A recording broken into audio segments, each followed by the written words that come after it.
हे महबूब है अहमदुल्लाह मदरासी रहमतुल्लाह ताला अलैह अपने सबके शहीद राजनीति सुन्नी सही अकीदा बुजुर्गाने दीन की नजर पेश करने वाले आप अवध की सरजमीन पर किसी तरह से भी अंग्रेज शासन को काबिज नहीं होने दे रहे थे। हर महासार आप आगे बढ़ रहे नजर आ रहे थे। अवध से लेकर के शाहजहानपुर तक हजरत शाह अहमदुल्लाह मदरासी रहमतुल्लाह अलैह के नाम का डंका बज रहा था। हर जहां जाने शाह अहमदुल्लाह मदरासी रहमतुल्लाह अलैह के नाम से अंग्रेज कायम करना थे। एक अंग्रेज अपनी किताब में लिखता है कि पूरे हिंदुस्तान में अगर किसी ने 2 मरतबा अंग्रेज सिपाहियों को पछाड़ा है तो वो कोई और नहीं था, हजरत शाह अहमदुल्लाह मदरासी। हजरत मौलाना शाह अहमदुल्लाह मदरासी रहमतुल्लाह ताला अलैह ने अपने जोरे बाजू से 2 मरतबा अंग्रेज को पछाड़ा है। और यही वजह है कि जिस वक्त बंगाल अंग्रेज के कब्जे में चला गया, बिहार पर अंग्रेज काबिज हो गया और साथ ही साथ मैसूर पर अंग्रेज काबिज हो गया। सबसे बाद में आपका उत्तर प्रदेश अंग्रेजों के हाथों में गया था। उसकी वजह यही है कि यहाँ पर लोहा लेने वाले, यहाँ पर ऊंचे सजाने वाले हजरत मौलाना अहमदुल्लाह शाह मदरासी और के नतीजे में कत्ल किया गया। आज मैं तक बात कर देना चाहता हूँ और उन 11 में को बता देना चाहता हूँ कि देखो देखो तुमने तारीख के मुंह में झूठ डाला है और झूठ डाल करके आज दुनिया को बताना चाहते हो कि हमारे आदमी शरीक हुए थे नहीं मुसलमान हो। उस वक्त के अंग्रेजों पर पिट उठे। जब 47 का वक्त आया और इन्होंने देखा कि मुल्क अंग्रेजों के हाथ में निकल जाएगा, फौरन पलटी मारा और उधर के वाले इधर आ गए और साबित करने लगे, बदले काटने लगे, पोस्टरबाजी करने लगे, इश्तिहारबाजी करने लगे कि अंग्रेज जासिम है, सरदार है, इनको निकाल देना चाहिए। लेकिन अगर आप 45 से पहले का जायजा दोगे तो आपको पता चल जाएगा दूर तक कहीं इनका नामो निशान नजर नहीं आएगा। 1857 जब इनकी शहादत हुई तो शहादत दरवाजा को अंग्रेज लेता है अपनी किताब से कि मौलवी फैजाबादी, क्योंकि आपका मतलब फैजाबाद था, फैजाबाद से लखनऊ, तो हजरत शाह अहमदुल्लाह मदरासी को लोग मौलवी फैजाबादी कहते थे। कहते थे मौलवी फैजाबादी। जब से अंग्रेज हमारे लिखना मौलवी फैजाबादी किसी तरह से उसकी शहादत अंग्रेज रोड पर नहीं आ रही है तो उन लोगों ने क्या किया, सरे कसीर के एवज राजा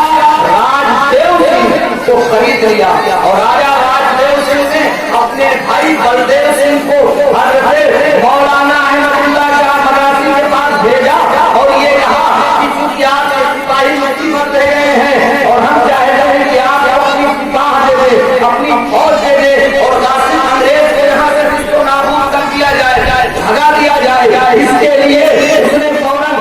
मौलवी अहमदुल्लाह रहमतुल्लाह अलैह की बारगाह में पेश किया। आप राजी हो गए और कहा चलो हम अपने भाई से मिला देते हैं, राजा राजदेव से मिला देते हैं। और जब राजा राजदेव के पास ले गया तो भाग लगा करके जमीन गांव में बैठे हुए सिपाहियों ने हजरत मौलवी अहमदुल्लाह मदरासी रहमतुल्लाह अलैह के ऊपर गोली चला दिया था और उन पर आपको शहीद कर दिया था। और जिस वक्त हजरत मौलाना अहमदुल्लाह शाह मदरासी रहमतुल्लाह अलैह शहीद हुए हैं, फौरन इनका सर काट करके इनके घर में आग लगा दिया और उस आग की रात को पूरे मुल्क में घुमाया था। और उस वक्त अंग्रेज ने कहा था कि आप हिंदुस्तान पर काबिज होने से हमें कोई नहीं रोक सकता है। आपके सर को ले जाकर के शाहजहांपुर में इनके कैंप में पेश किया था राजा राजदेव ने और उसको 50,000 इस वक्त के 50,000 रुपए एवज इनाम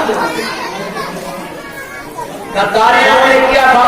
हमारे सपूत को शहीद करवाने में। और मालूम है उनका सर म्यूजियम में रखा हुआ था बरतानिया में, एक लंबी मुद्दत तक उनका सर और लोगों को दिखाया जाता है देखो देखो बरतानिया की हुकूमत से लोहा लेने वाले का इसका ये सर है, बरतानिया की हुकूमत को नाकों चने चबा देने वाले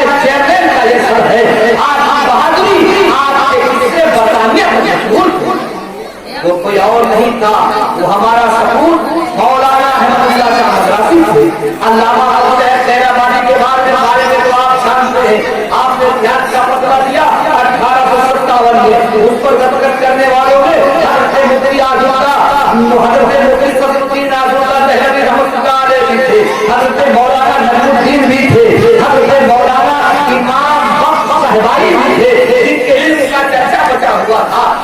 और हजरत मौलाना इमाम बख्श साहिबाई के शागिर्द रशीद हजरत मौलाना रियाजुद्दीन भी थे, जिनके इल्म का उस पर दंगा बजा था। साथ ही साथ मौलाना फैज अहमद बदायूनी भी दर्ज करने वाले थे। आप अंदाजा लगाओ, हजरत इनायत अहमद काकोरी, हजरत मुफ्ती इनायत अहमद काकोरी रहमतुल्लाह अलैह थे, हजरत मुफ्ती रजा अली खां बरेली रहमतुल्लाह अलैह थे, जो रिश्ते में हजरत आला हजरत इमाम अहमद रजा के दादा होता नीचे कर और नीचे कर बस बस बस इन बस लोगों ने शिरकत किया और हर एतबार से इस मुल्क को आजाद कराने की कोशिश किया। अगर वर्दी खान के खिलाफ बगावत मीर साकिब ने न किया होता, या टीपू सुल्तान के साथ जाफर ने बगावत न किया होता, या गद्दारी न किया होता, ये सिराजुद्दौला के नाना है जिनका नाम वर्दी खान है, ये बंगाल की सरजमीन पर अंग्रेजों से लोहा ले रहे थे, लेकिन उनकी जमात से एक वक्त मीर जाफर का नाम रखा, जिसने जो है गद्दारी किया, और इधर टीपू सुल्तान के साथ जो है गद्दारी करने वाले का मीर साकिब नाम था। इन लोगों की गद्दारी की वजह से हिंदुस्तान 100 साल बाद में आजाद हुआ। अगर गद्दारी न किए होते तो 100 साल पहले हिंदुस्तान आजाद हो गया होता, और हमारे अकादीन के हाथों आजाद होता, हमारे असलाफ के हाथों आजाद होता। इसलिए कि गुलामी की जंजीरों में जकड़े जाने के बाद सबसे ज्यादा और सबसे ज्यादा तकलीफ हमारे अकादीन को हो रही थी, सबसे ज्यादा तकलीफ उनको हो रही थी, इसलिए कि मुल्क के उनके हाथों में गया था, मुल्क उनके हाथों में गया था, सबसे ज्यादा उन्हीं को तकलीफ हो रही थी। और जो लोग कहते हैं कि जो है 47 तो यकीनन 1947 में जो आजाद हुआ है, लेकिन 1947 की तारीख पढ़ करके देखें, 1947 में समझौता हुआ है, कहीं खून खराबा नहीं हुआ है मुसलमानों, 1947 से पहले खून खराबा हुआ है, और जब खून खराबा हो रहा था तो हमारे सपूत आगे बढ़ रहे थे और अपनी गर्दने वतने अजीज के नाम कुर्बान करते चले जा रहे थे। वो मैंने नाम बताया, और देखो 1922 में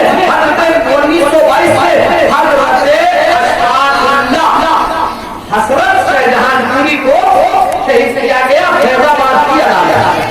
फैजाबाद की जेल में हजरत अशफाक हजरत शाहजहांपुरी को, और उन्हीं के साथ में उनके एक दोस्त थे जिनका नाम था राम प्रसाद बिस्मिल,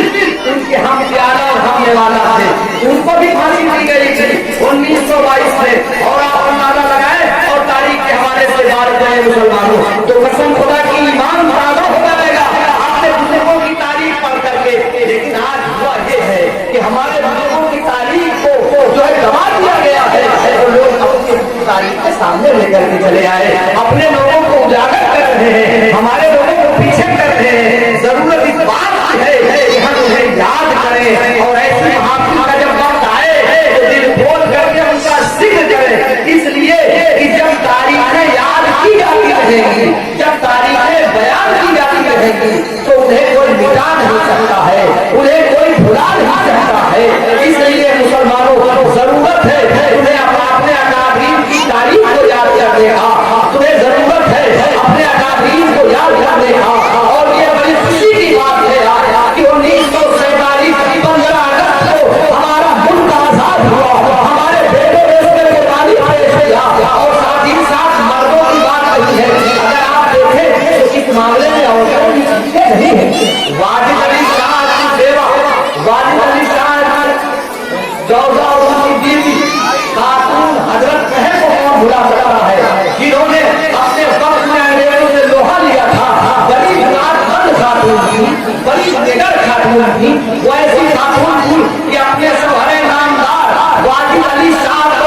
काठमांडू में बेगम हजरत महल का बना हुआ।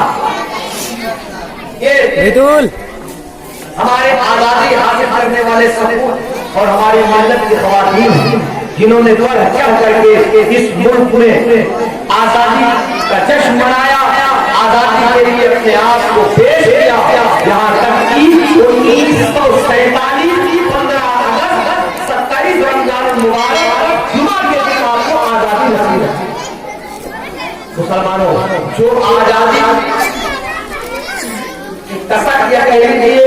दीप उन 1721 में जलाया गया, वो जाकर के कामयाब हुआ है आकर के 1947 15 अगस्त को। मुसलमानों, याद रखने की जरूरत है। बातें तो बहुत की जाए तो वक्त गुजरता चला जाएगा, कई घंटे नाकाफी हो जाएंगे अगर तारीख के हवाले से बात की जाए, लेकिन वक्त बात की इजाजत नहीं देता है कि कुछ हम आगे बयान कर सके। लेकिन जो लोग मुसलमानों पर तिरछी नजर कर रखते हैं, जो लोग पहली आंख से मुसलमानों को देखना चाहते हैं, बस उनसे हम ये कहेंगे कि हिंद को नाज है वो निशानी हम, हिंद को नाज है वो निशानी हम है। ताजो लाल किला के यहाँ वादी हम है, ताजो लाल किला के यहाँ वादी हम है। अस्सलाम वालेकुम।